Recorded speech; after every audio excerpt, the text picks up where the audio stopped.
Hmm.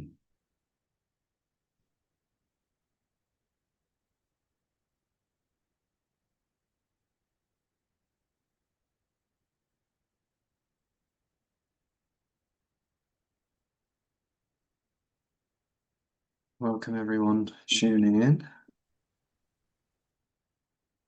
Oops.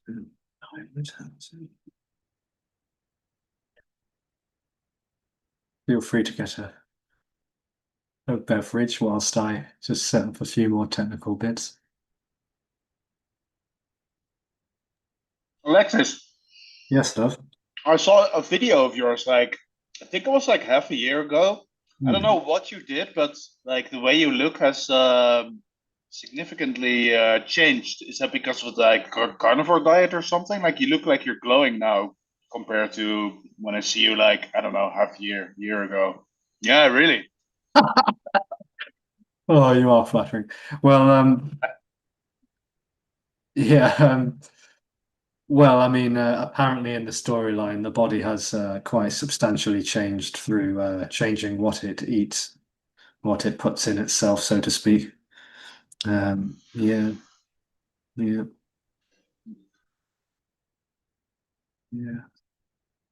Body feels a lot better as well, apparently too.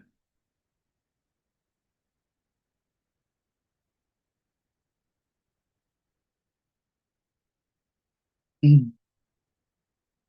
Okay.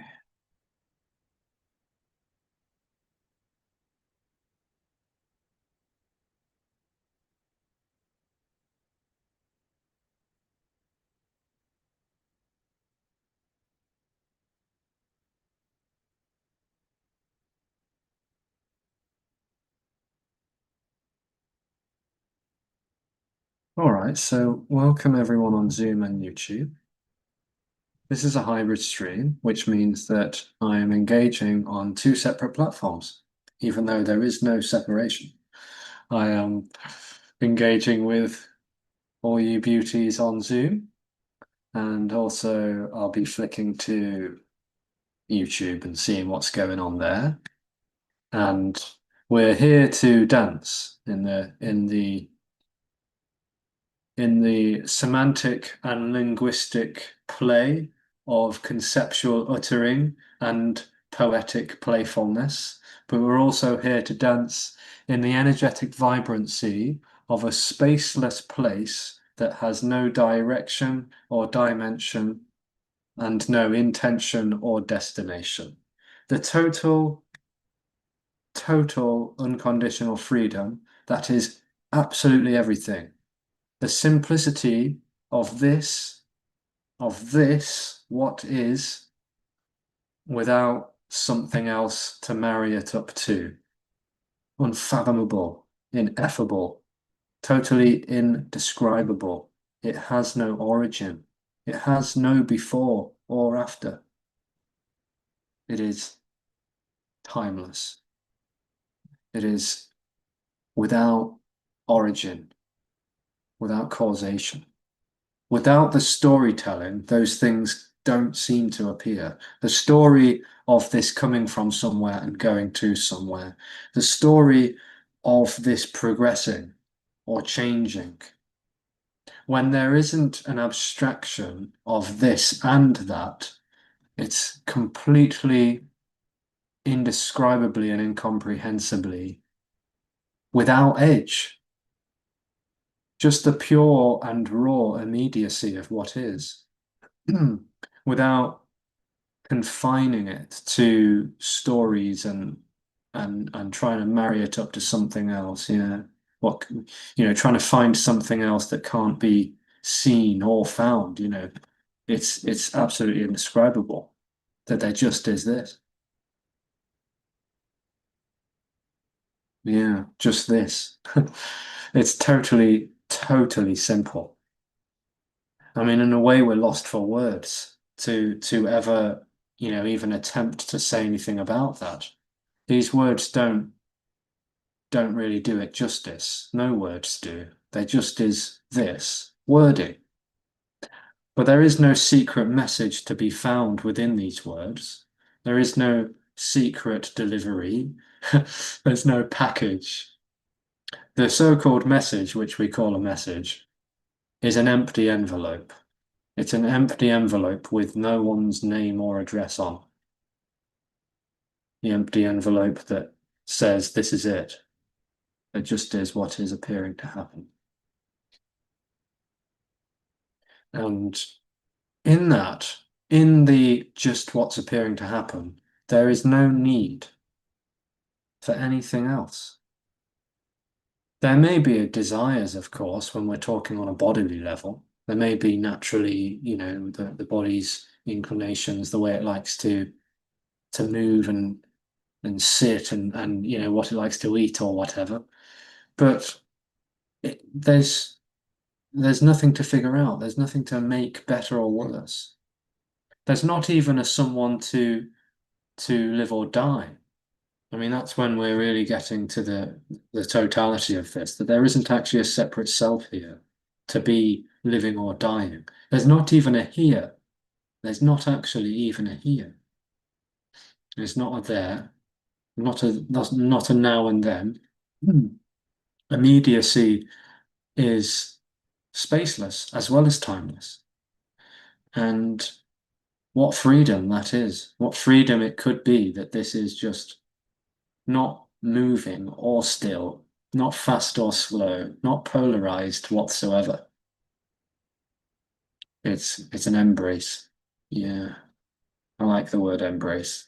The embrace that doesn't see anything else to be embracing, and the embrace that simply is welcoming and allowing of all apparent sensation, vibration, and perception. Yeah, total, total freedom and love. Doesn't see more or less, higher, lower, good, bad, right, wrong, positive, negative. All of those polarities too just live within the story or the stories, which are free to appear. There's no getting rid of stories. There's just a pointing out that they don't actually have a reality to them.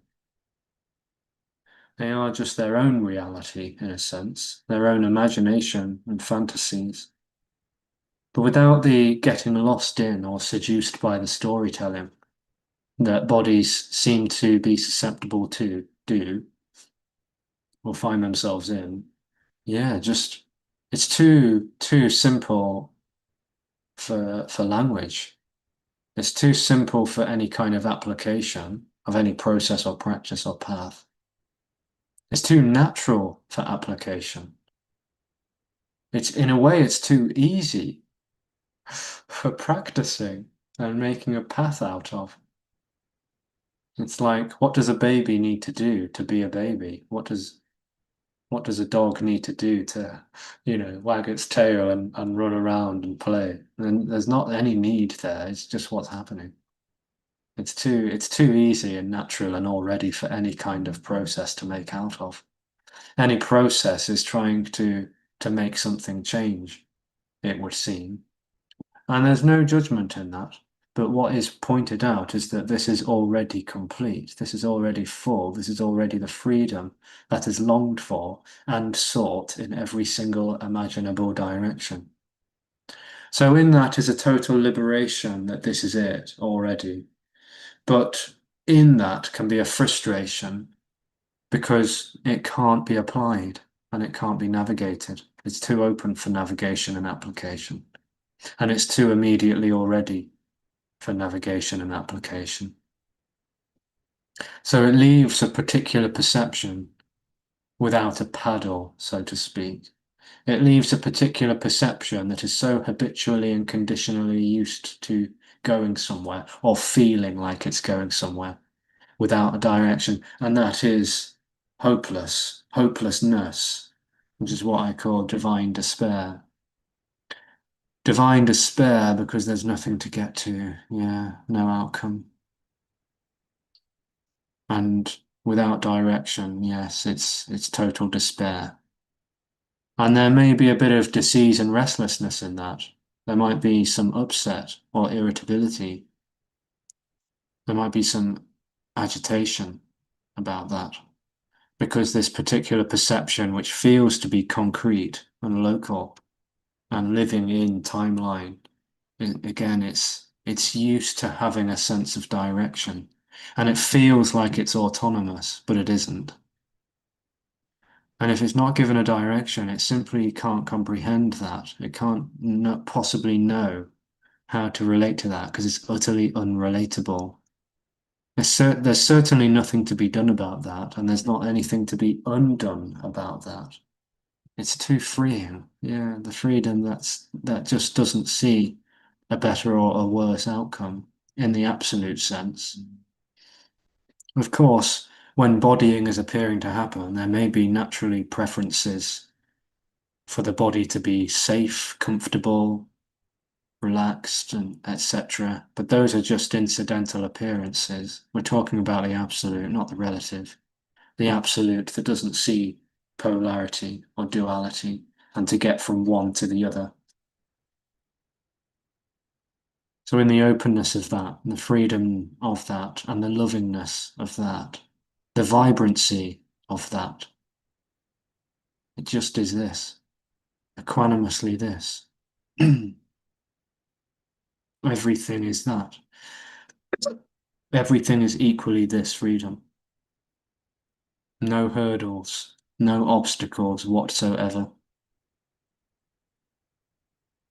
No obstacles. So any imaginable thing that is claimed to be a problem is seemingly exposed as just this, just what simply appears to be happening. And there may be a desire to get something, there may be a desire appearing, and that is the freedom too. But it just gets exposed apparently over and over again that this is it, that this is home. It never needed to be, that there never was an actual need. Yeah, there never was an actual legitimate need on behalf of the absolute. It's needless. It's totally needless. This is home already. Every body is sitting in that garden. Wait, maybe some of these bodies are looking around for it and waiting for it to appear. Striving, pushing and pulling, resisting and rejecting. And that's just the freedom, playing as the character of me. But this character is transient and transparent, completely unreal. It's the entire appearance with a pretense of separation, personality or personhood, and individuality. No one plays the game. No one plays the parts of this show. The show is impersonal, pretending to be personal. It's over. This is home already. This is home already.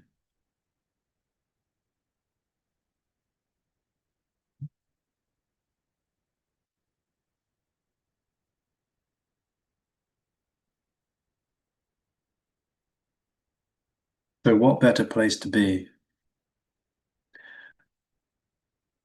What better place to be than in the placeless, the spaceless, the timeless, the void of vibrancy which gives nothing and sees no one? What better place to be than in the basking of this unknowable childlike wonder where nothing needs to happen? What better place to be when there is absolutely zero validation given that not only is there no one, but there is no one to be no one. There is no more or less. That everybody is already just totally unknowably basking in this totality and not even separate from it.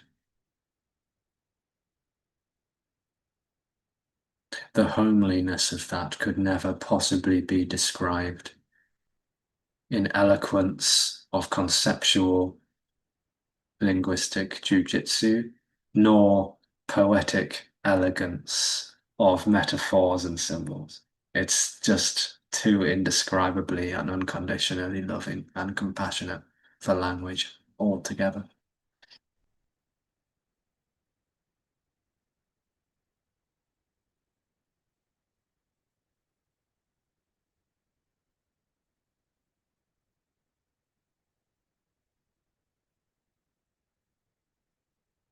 So you're welcome to unmute on Zoom and say, ask or share anything you like. I will just give a couple of announcements before I start responding to those folks on YouTube who are welcome to comment at any point as well, and welcome if you're just tuning in now. I will say that every Thursday morning there is a Zoom from 9 till 10 a.m. GMT. For those of you watching in Australasia or Asia, those times may work for you, so you're always welcome to drop in there. This Saturday I am in Leicester, my hometown, doing a gathering, and Tobias may be joining me for the fun of it. 1 till 5 p.m. That is available to drop in via Zoom as well, although it will be viewing only. And of course, there will be the no-show after that at 7 p.m. in GMT time. All welcome. All donation-based. Well, Leicester in person is actually booking, but mostly donation-based. And for those who are able and willing to donate, it really, really is ever so greatly appreciated, for it helps to pay the bills, even when there's no one to pay them.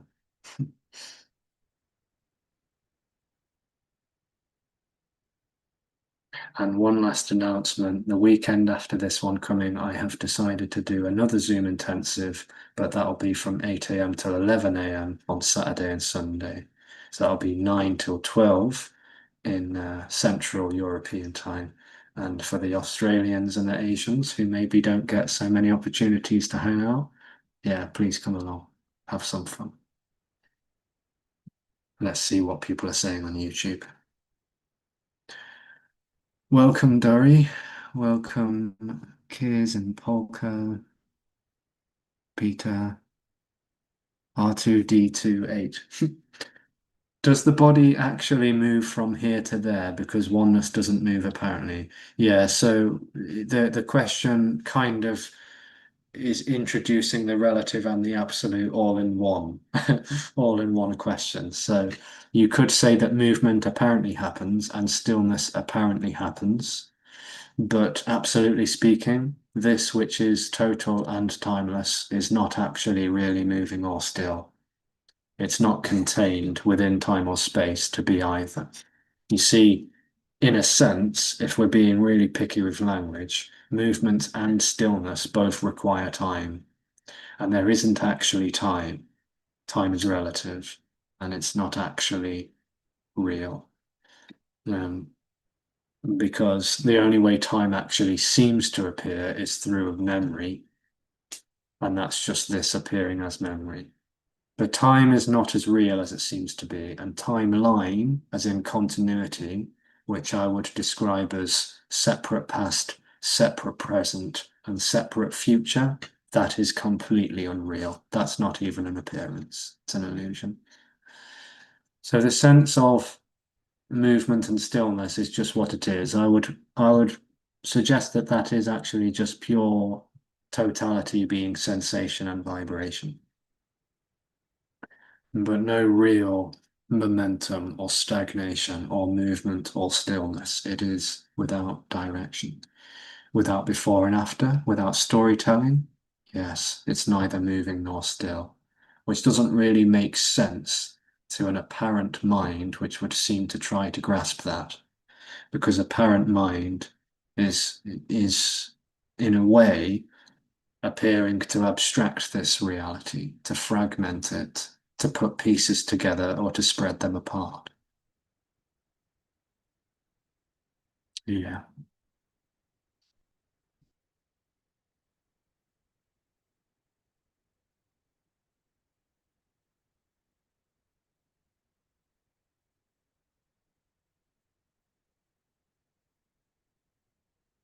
If you spend 30 years in a dark dungeon, will you still use the word vibrancy? Good question. Shall we try? Yeah. When it said vibrancy, it doesn't mean an objectified vibrancy. It's not like this is vibrant to me. The word vibrancy is also used in an unpolarized sense.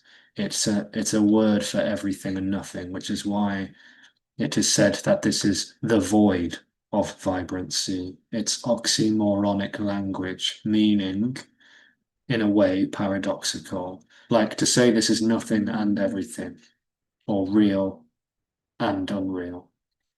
It's oxymoronic. It doesn't actually register as something at all.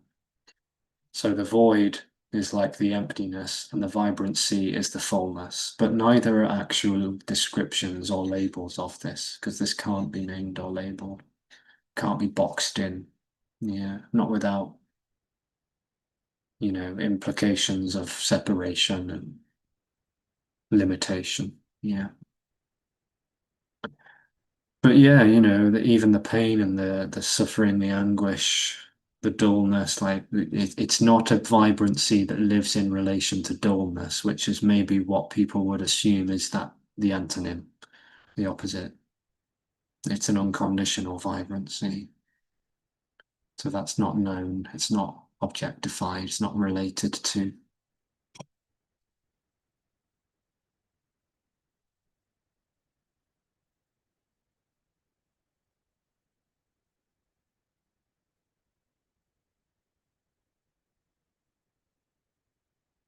Peter goes on to say, I get that when the body moves. What confuses me is that the space the body takes up within space that stays still, does the space over there somehow take over? Explaining this is difficult. I would suggest explaining this is actually impossible. There isn't such a thing as a separate body that lives within space, and that there's all of this empty space around the body, but the body is actually a physical thing. That's not real. Yeah, there's no such thing as a body.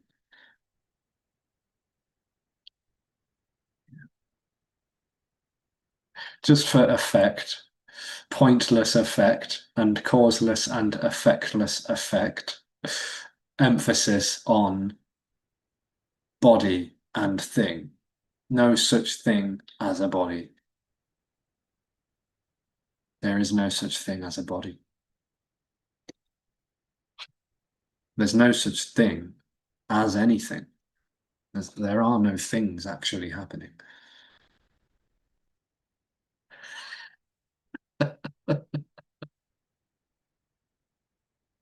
Luke, Luke, how are you?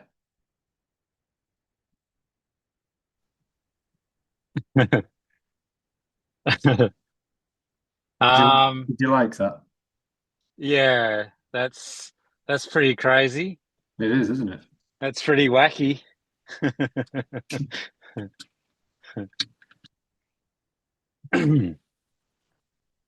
The illusion of samsara, Yeah, yeah. because what happens is we're born into a life, and then we create the me identity, and then we die, and then we're born again, and then we die, and we're born again.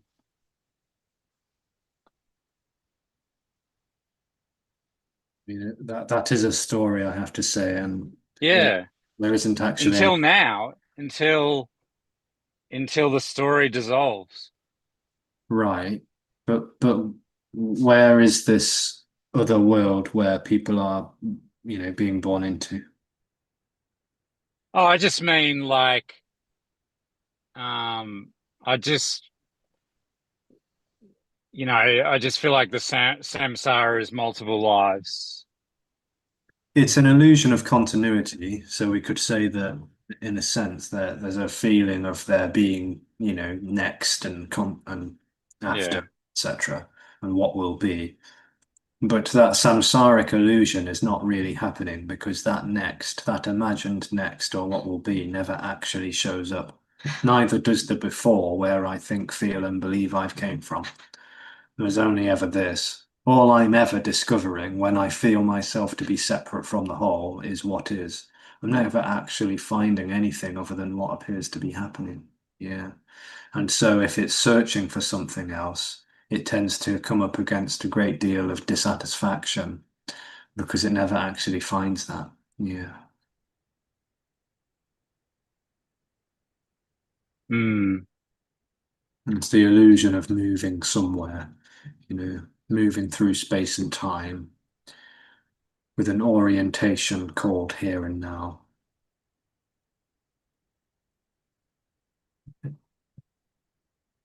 Wherever I go, there I am in my dream of orientation.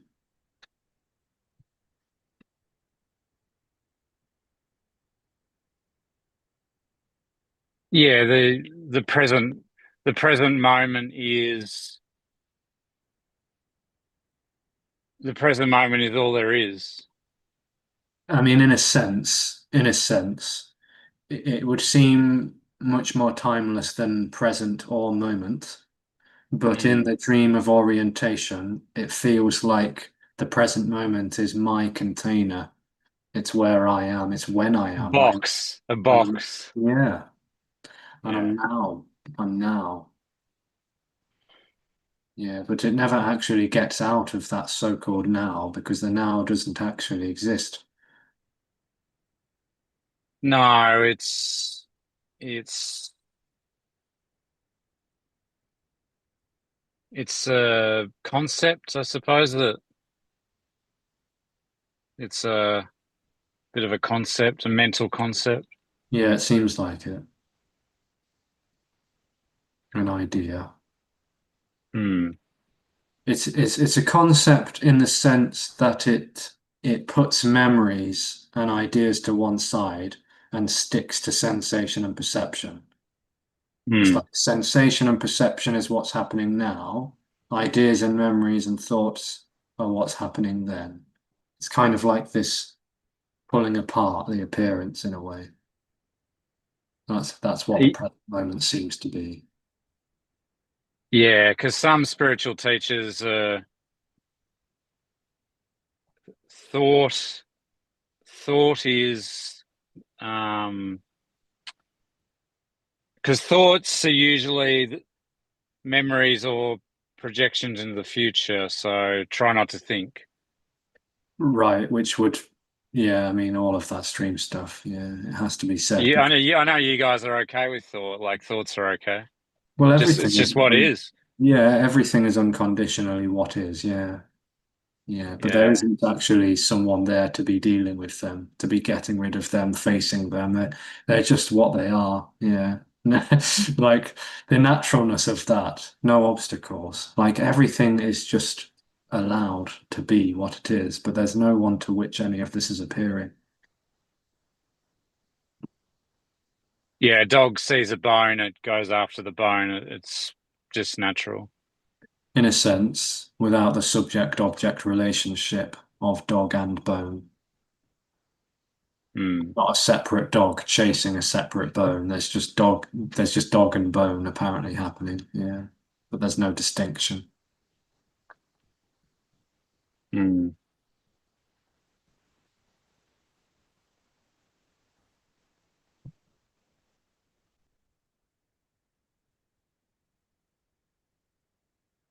Well, I think I'm making good progress.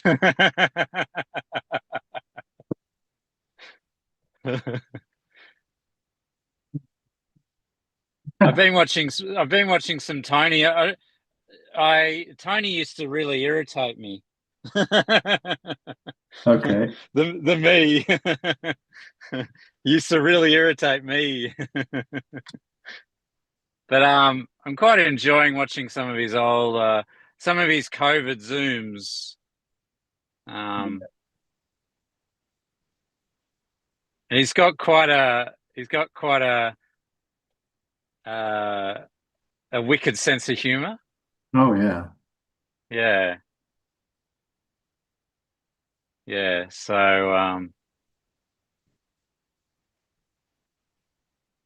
yeah. All right, I'll leave it to some others. Thank you, Grandmaster.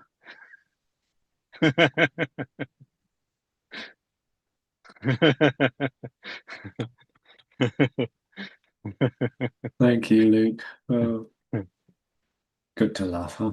If not anything else. Hello, Ashley. Out of curiosity, have you ever listened F. Krishnamurti? I'm guessing you mean J. Krishnamurti because that's probably closer on the keyboard to UG. For 3 to 4 years, I was not even got a glimpse what he is talking about. And the more I tried logically, the more I failed. Yeah, I mean, there's nothing to figure out. Yeah, that's what's wonderful about this. Nothing needs to happen. Nothing needs to happen. Yeah, this is already over. This is already done. This is already unconditionally free and timeless. So, what to wait for, what to hope for, what to expect or anticipate in that? It's done. This is it. Yeah. What could be more simple and freeing than that? I have listened to both of them as it happens. Yeah.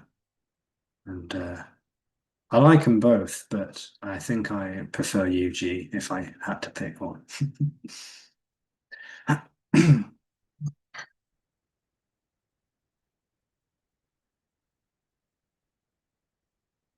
Jeffrey adds a few contributions about Spinoza. The proposal that there is only one single substance that is everything. It is the nature of the universe itself. This substance, which could be called God or nature, has infinite attributes, of which we know only two, extension and thought. Right. Everything perceived is a mode. Mhm. Yeah, I mean, there is only this, and we can call this God, we can call it Brahman, the divine, we can call it Buddha nature, we can call it the Tao, we can call it anything we like, but it's actually not nameable at all. It goes by religious names, spiritual names, shamanistic names, philosophical names. But there is no name to this, yeah. And what is suggestive is that it is just all there is, yeah. All there is. And anything that could appear to happen is that. Anything, yeah. Anything.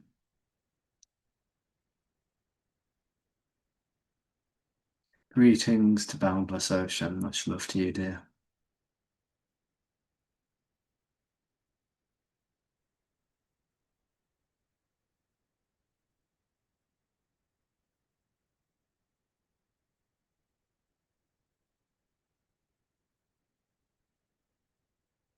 Yes, nothing clicked from his talks. Maybe if I listened, I'd understand more. But non-duality has hit me hard. But to get this, I had to grow. Oh, within a dream, yes. Now it feels like a waste of all those years. Well, there's nothing to waste, sweetie. Yeah, there's nothing to waste. There's no time to waste. There's no one or thing to be wasting. There's no ownership. That's more of the freedom. There's no ownership. You never owned years. You never owned a life. There was never a you to own any of that. So no one ever goes right or wrong. No one ever goes right or wrong. And this has never been missing. There may be sensations of regret and fury and anger and whatever else seeming to show up within the appearance. But it's all totally this. Lovingly, lovingly this. Yeah. Not the kind of love that one might associate to that word, to connotate it with sweetness and hugs and kisses. I mean, that's fun too. But this loving is total and it's home. And wherever that illusory perception seems to be going, it's never getting away from that. It's never actually evading the total maternal embrace of this unconditional love.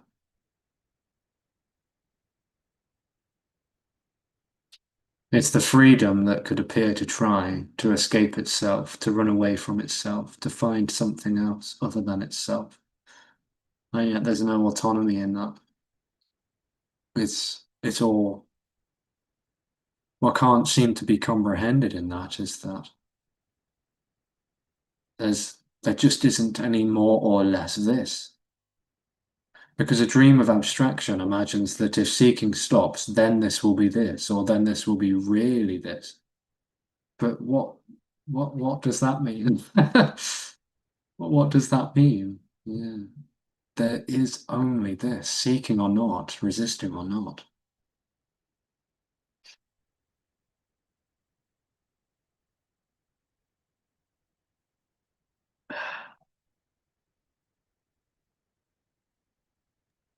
But it doesn't feel that way to the seeker, even though there is no. It is so true. There's no difference whatsoever. There's nothing to be gained or Yeah. lost in that. But it just seems so important Mm, to it, or mm, I don't know, like yeah, like I have to do this. I have to do this. Like even if I hear that, and mhm, it sounds vaguely not correct, but it resonates, and then still like mm, yeah, has just so much trouble with that. It's mm, fascinating. Yeah, yeah. and when there are no obstacles, that's so funny. I think it's so funny there are no obstacles because that makes it so clear that nothing is happening for me or you. Like if it's Mm, all together or it was never separate, then mm, mm. I love that so much. The no obstacles part. Yeah. It's a funny feeling. It's a very funny feeling. I feel like no obstacles, like that loss of control or something. Like, yeah, I love Yeah. that. Yeah. So freeing. Yeah. So freeing. Because in the dream of orientation, I had a place and time where I belong, and I have a place and time I want to get to, and what seems to bridge the gap between where I am now and where I want to be, or where I desperately want to be, is should, have to, supposed to. Yeah. And the burden of this, the weightiness of not the language of that, but the felt sense of that, and all the shame and remorse and fear that that seems to come with. Like, I should be doing this, I have to do that, I'm supposed Mm, to be this way, and all of that mm, story stuff, which really just seems to drain the human organism because it's so seemingly unnatural.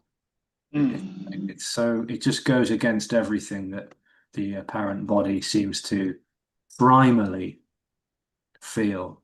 It's like should do, have to, supposed to. mm, And it's obviously also confused in its illusion of autonomy. Like there is someone that has to because they have free will, so they have to do this or have to do that. Yeah. mm, mm, Yeah. mm, When it's so open that this can just be, and there's no one to navigate this, there's no one to be right or wrong. It's not like that's a free pass and a free for all where all bets are off and everything can happen, but it's just the natural reality of this, that sort of existential need for this to be better or for me to be better. All of this stuff is gloriously flushed down the toilet. yeah, it kind of looks the same to someone when you say like that there's someone with a free will who can do whatever the fuck they want, or there's just no one. It kind of looks or feels similar from that position, but Mm. it is yet wildly different still. Yeah.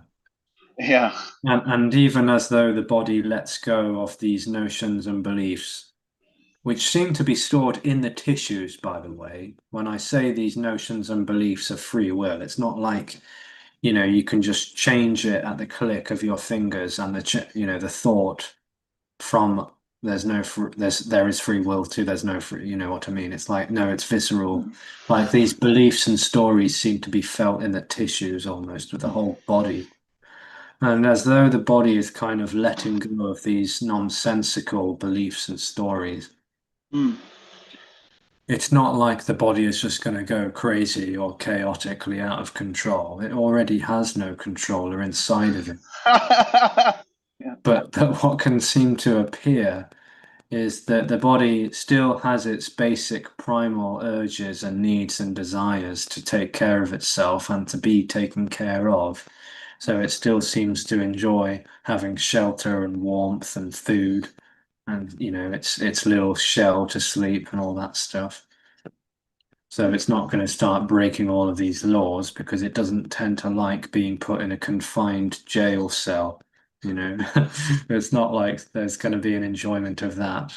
So the body, in its naturalness, tends to get by just fine without these illusory misperceptions because of all that they seemed to be doing was confusing the organism anyway. So it's not like that's really these misinterpretations are going to be missed. Yeah, yeah.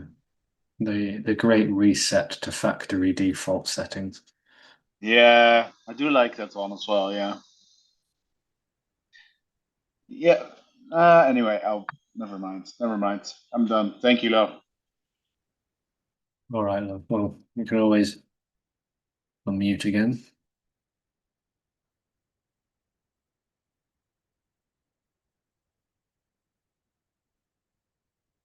No shouldas, wouldas, or couldas. Just acceptance and no expectation. Acceptance without an acceptor. Yes, yes. Like the appearance is unconditionally accepted and acceptable. It's already this. Yeah. Nothing was given the green or the red light by anyone or anything else. It's just this. Ramesh Balsekar said everything is already written for everyone, whereas Spira said it's like a jazz band, implying it's not fixed. Anything can happen in the moment. It's not fixed. Who's correct? Oh, are you asking me to side with someone, sweetie? Yeah, not so I want to. I mean, what I would suggest is that there is no predetermination and there is no randomness, because it would seem like if continuity is true, then either this is predetermined or that this is under someone's control, whether individually speaking, collectively speaking, or cosmically speaking, or that there's just total randomness. Yeah. But none of these are true. None of these are true because there is no continuity. It's an illusion. It is somehow or other much more preferred to say that this is chaos, which might sound a little bit similar to what dear Spira is saying, because yes, the idea that this is a jazz show, it's just, yes, it is anarchy, it's just chaos. But there is no one performing the show. There is no one performing this appearance. And that's what is the incomprehensible part of this, it would seem, the exposure and the conceptual uttering, is that there is no one within this appearance, and this appearance does not move towards a future. There is no future, and there is no past. There's no before and after. Chaos is timeless. It's neither repetitive or random. Yeah. No repetition, no random, no same or change, just this. It's changeless and sameless. Because there's nothing to marry this up to. This isn't a container. This isn't contained at all. It's total. Yeah. All sensation perception may disagree, and that's the chaos too, disagreeing. Yeah.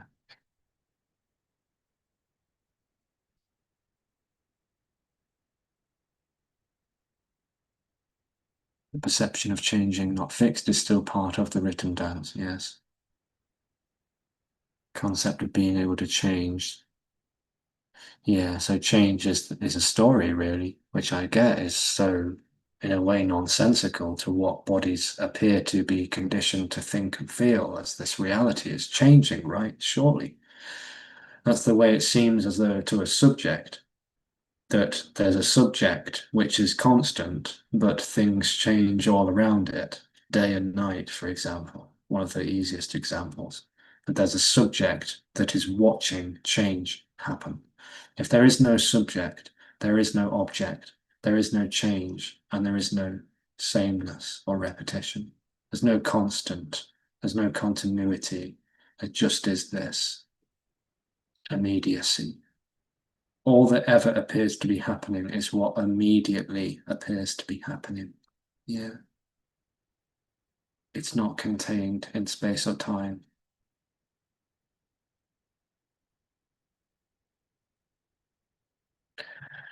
You've got your hand up, Luke. Did you want to say something?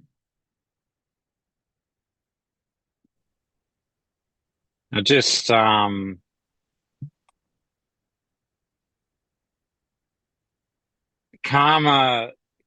is a result of the illusion of individuality. I mean, it depends how we're using the term karma for a start, but whichever way we're using the word karma, we're implying cause and effect, which lives in the story. Yeah. Yeah, because when you're an individual, you're selfish. But the thing is, there isn't an individual. No, when you're in the illusion of being an individual. But no one is in the illusion. The illusion is an illusion of there being someone which is not actually happening, like a spiraling vortex or tornado. No one, no thing actually stands at the center of it. It revolves around nothing. Yeah. The individual. Have you ever seen like, Bugs Bunny or Looney Tunes? When they like run really, really fast into a wall and you've got this like Yeah. outline shape of a bunny. That's what the Yeah, me is. That's what the me is. It's an empty space, yeah, contextualized by the walls that surround it. That's what the me is. There's nothing actually there. You walk into it, you walk right through it because it's empty. It's not even a hologram because there's nothing there. That's what the me is like. It's the empty space contextualized by everything that seems to be around it, and it's a complete illusion. Yeah, there's no individual. There is no individual. yeah. There's the what cannot be explained, which is I think is God. Hmm. So so when the illusion of the individual drops, you just dissolve back into God. It's a nice story, and it's a nice way of putting it. And if we were to word it that way, then all there is God. All there is the divine, the beloved, Yeah, yeah, yeah, yeah, and there's nothing else to stand apart from that. Yeah, yeah, it's all there yeah, is. But yeah, an illusion just seems to be God playing a trick on themselves, yeah, pretending to be someone, which is why I've often used the metaphor of the mother and the child, and the maternal unconditional love that is this just pretends to be a child running around looking for her. Yeah. Which then, yeah, yeah, it's like, well, it's never found because it is all there is. yeah. Yeah. And there's an intelligence, there's a divine intelligence. What would that be exactly though? Well, the just the how plants grow and this frangipani, you know, Oh, has a fragrance and it's yeah, I like mean, that's divine intelligence. okay. And it just is what appears to be happening. Yeah. Yeah. It can't be worked out by this computer. Well, yeah. I mean, there's no need to work it out. There's nothing to be working out really. It just is what appears to be happening. Even working out would just be what's appearing to happen. Yeah. Yeah. So it's all quite lovely, really. Unconditional. Yeah. And that's a lot. The good news is that that's I think that's a lot better than romantic needy love. Well, that would be, yeah, I mean, that would seem to be, for the most part, very strongly an energy of looking for the mother in an other. I like that. I like that. Yeah. And my mother was a bit of a rat bag. Um,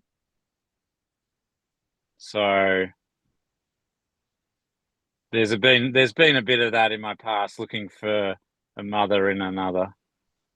Yeah, well, it is the way that bodies appear to be when they're feeling themselves as separate, and there's no one there to do that or feel that or be that. It just is.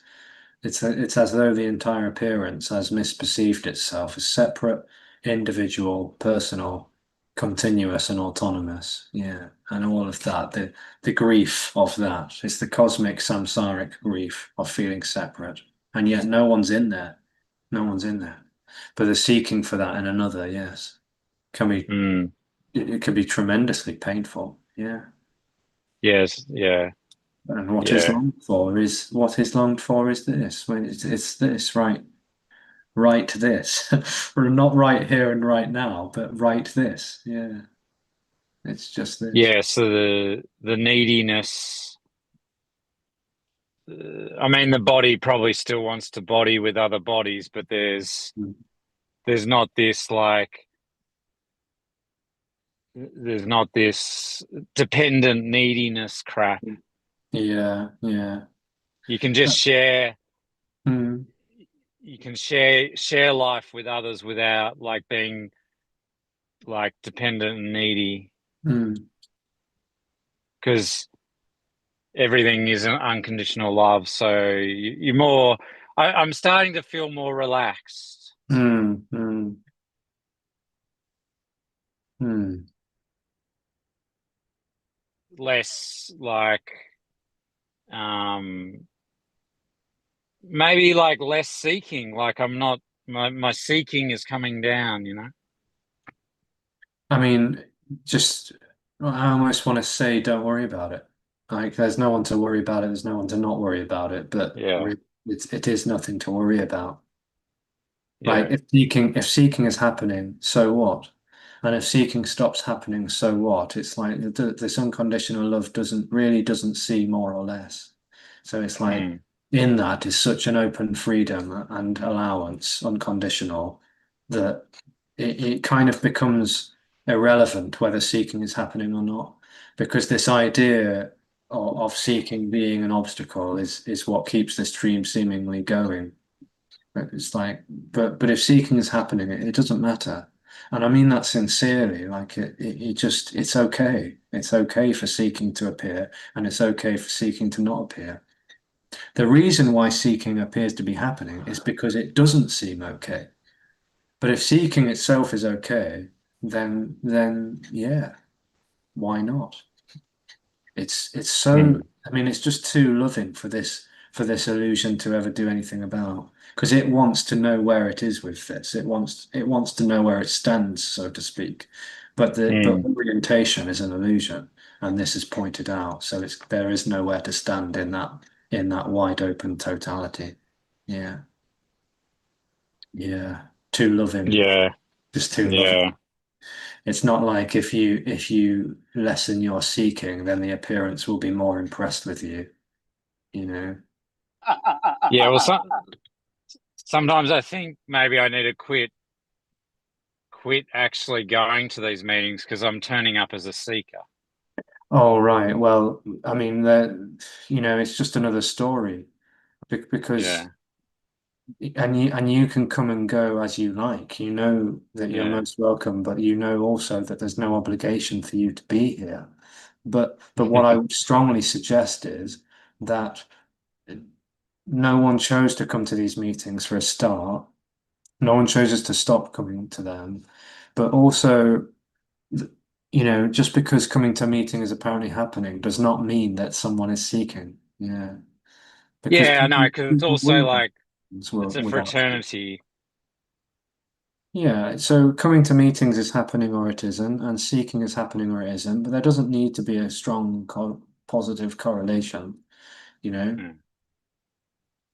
I'll be hanging out All with right. Tony in February. Why not? You know, like it's Yeah. Yeah, not like exactly. I'm there to get anything from him. It's just nice to see him, you know, and maybe popping into someone else's Zoom from time to time. Like, there's none of this needs to have a story attached to it. It's just divine, playful chaos. Yeah. All of the heaviness that seems to get attached to the word seeking, it's just like in the language of this, you might have observed that there's less of a wanting to imply that seeking is wrong, as though there never was a desire to imply that that's wrong. But it Mm. just there seems to be such an easy susceptibility of attaching negative connotations to the word seeking. Mm. But why does that have to be the case? It's fine. I mean, I'm not saying that it's fine whilst you're in it, like whilst it seems like someone is in it. But what I am pointing out is that whatever appears to be happening is unconditionally and equally this. Yeah. Mm. And so if seeking appears to be happening, then that's what appears to be happening. Yeah. Mm. It is pointed out without compromise that it will never actually get what it's seeking for because what it seeks for is an object and there's no object to behold. Yeah. And what's longed for is this. Yeah. So then, yeah, the compassionate exposure that it's already, Mm. you know. Thank you. Yeah, thanks, love. Yeah. In the same way, the mother, would not look down on one child and look up to another, it's like the child of the problem child and the good child and the neutral child. It's like mother sees all children equally and lovingly in the eyes of unconditional love. No child is sore as more or less, better or worse. And it's the same with emotions. And I'm not suggesting someone is sitting back and watching emotions and allowing them all equally. It's not like that. It's just that everything is equally this, and no one's giving the green light. No one's saying it's okay, and no one's saying it's not okay. Even the words "it's not okay" is unconditionally okay. Yeah. It's okay for this to not be okay. It's okay for this to be okay. It's utterly unnavigable. Yeah. Because everything is this.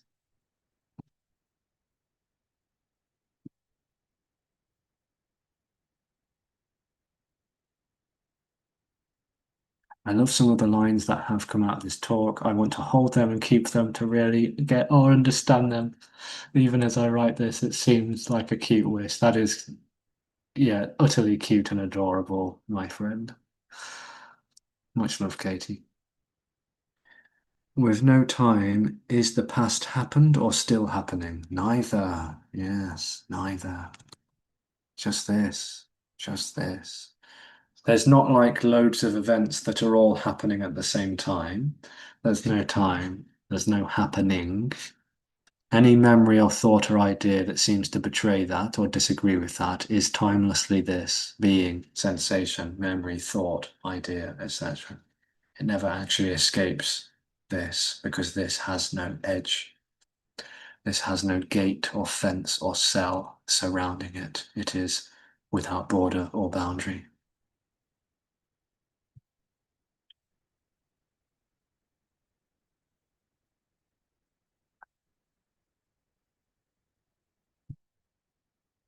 So I'll just keep going for a little bit longer, even though we're at the 6 p.m. mark in the Greenwich Mean Time, because I'm having fun. Alexis, I've been conflicted about whether cruel acts of violence can be deemed natural within the context of no separation. Like, can ant colonies indulge in mass genocide even without self? Well, they seem to, don't they? I mean, it's total anarchy out there in the wild. Animals hunting other animals and, you know, cats eating their offspring and rhinos trying to hump their daughters because they didn't realize and all this chaos. It's mad. It's mad. It's not like some warm, friendly caress. It's chaos. Yeah, it's chaos. Got nothing to do with right or wrong. And I know how scary that sounds to perception. It's looking for some respite, in this chaotic cosmic dance of wilderness. Yeah, it's shocking. It's shocking. Um, it would seem like in the human experience and perception, there does seem to be a great deal of neurosis in the appearance. There's a lot of confusion out there in the human expression and the misperceptions of continuity, individuality, autonomy, etc. The confusion that seems to bring, yes, there can be a great deal of neurosis and tremendous amount of seeking for something better, which can lead to all sorts of behaviors and expressions. But I'm not going to sit here and say that those behaviors and expressions would completely cease altogether in the absence of this illusory perception. Yeah, unfortunately, that's also instability because there's nothing to hang on to. Yeah, there's no refuge because all there is the refuge.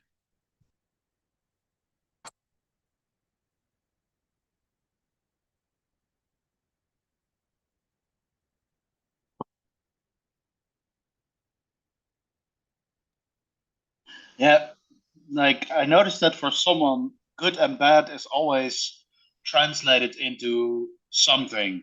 Like there is no good or bad, therefore XYZ. And in that way there's a categorization once again. It's the same Yeah, thing, isn't yeah. it? Yeah. Trying to contextualize, yeah.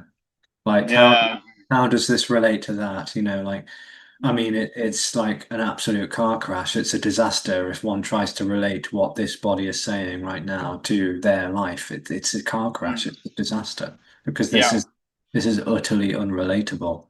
That Yeah. this has no practical implications to a life. Mm. It's utterly it's too wide open for how does this relate to this? It's Yeah. it's just yeah, too open for all that stuff. Yeah. But if there is a someone, it can't be helped, right? It's kind of like it's always a part of it, you could say, or there's always relating, I guess. So as long as there's relating, there's good and bad, there's categorization, all of those things, I guess. So Yeah, I mean, in the story, there will be the appearance of bodies getting along and trying to help each other, mm, uh, uh, bodies, the desire to be comfortable and safe, etc., yeah. and happy, so to speak. Yeah, Mm, those mm, things, of course, natural bodily needs and wants. mm.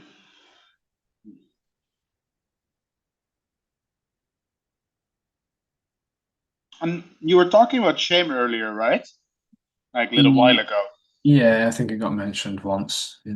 Yeah. So there's still definitely shame coming up here in this body, let's Hmm. say. So in a way, I can see it's maybe, yeah, going down that same road again. Never mind, actually. Never mind. Same as you said. Yeah, yeah. I think shame seems to come out of a sense of feeling cut off.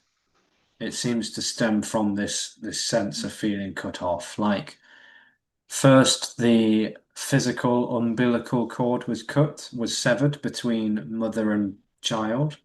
And then in the timeline, a cosmic umbilical cord was cut between the subject and the objectified world, and that is the birth, that is the dawn of the great split, the great duality Mm, was born out of this apparent illusory cosmic umbilical cord, and then poof, and out of that can appear a primal shame, which doesn't actually seem to have a story attached to it.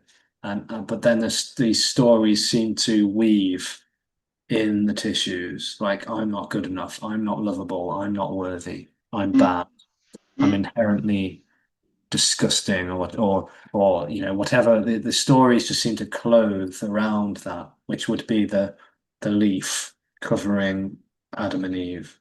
It's like Yeah. a persona that seems to set in and a shame that seems to breed out of that. Yeah.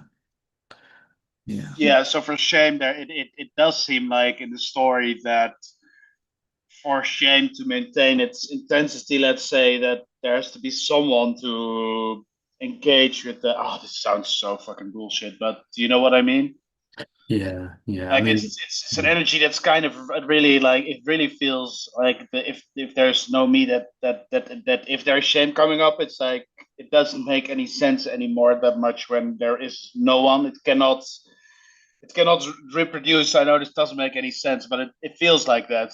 I know what you mean, and I think for the most part that does seem to be the case. For the most part, I'm not going to sit here and say, that shame and embarrassment and guilt would Of never, course. and remorse as well, would never appear. Yeah. But there is this apparent or the appearance of charge, which seems to feel quite viscerally shameful. Yeah, Mm. for the most part, it seems like that's the way it appears when it Mm. feels like there's someone who is happening and that is unlovable. Yeah, yeah. And then the stories of I should do this, I should do that, I shouldn't. Yeah. Mm. I shouldn't have spoken to this person that way, or I'm supposed to behave like this. Yeah. The Yeah. story. But naturally, human bodies do appear to be tribal organisms, and so they don't tend to want to piss off the rest of the tribe. Yeah. True. They don't tend to True. want to annoy and upset Yeah. the tribe because that's banishment and that's likely to be death. So it's Yeah. complex. There's complexity in there. But for the Yeah. most part, we're talking about an existential shame. Then that would be the illusion of feeling separate from the whole. Yeah. I see. I see. I didn't think of it like that yet. Yeah. I guess there are two of those. Hmm. Interesting. Yeah. I mean, there just is no black and white line, basically. There's no line where this on this side of the line is separation, and on this Of side course. Of course. Of course. that line is separation. The line is separation, which is not actually there. Yeah. Yeah. Yeah. Yeah. Of course. Of course. Yeah. Hmm. Yeah. It can be interesting sometimes, to go a little bit in the story just to play with it. Yeah. Yeah. Yeah. Playful, meaningless storytelling. Mm. Thanks again.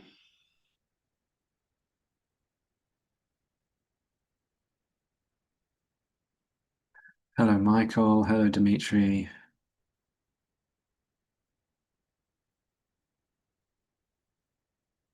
Rosinaki.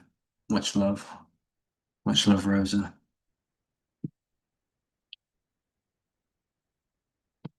I see myself chasing entrepreneurs. Enter. I'm not sure what that word is. I opened a mini, yeah, entrepreneuring, yeah. I opened a mini market presently, and basically it's what's actually happening. Many hours and many things, but it's only this.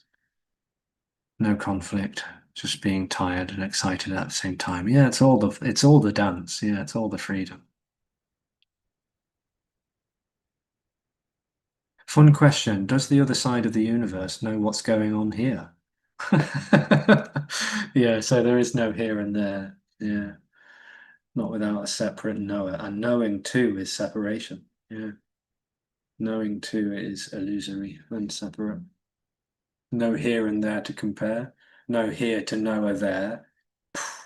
No space. No space. Nothing. Nothing.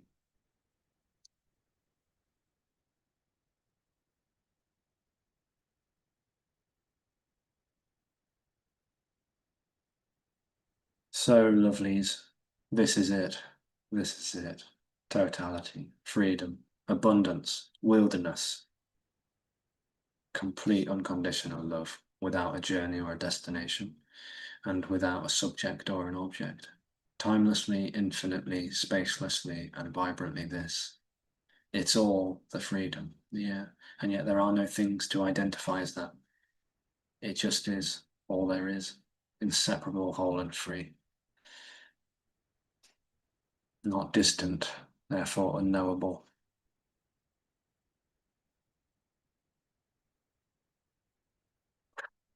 Much love, everybody. Thanks for hanging out. Thanks for donations, contributions, bookings, subscriptions, follows, likes, shares, etc. And see some of you tomorrow morning at 9 a.m. GMT. See some of you on the weekend, maybe in person or on the Zoom screen. And see some of you at the No Show as well. Lots of love and ciao for now. Take care.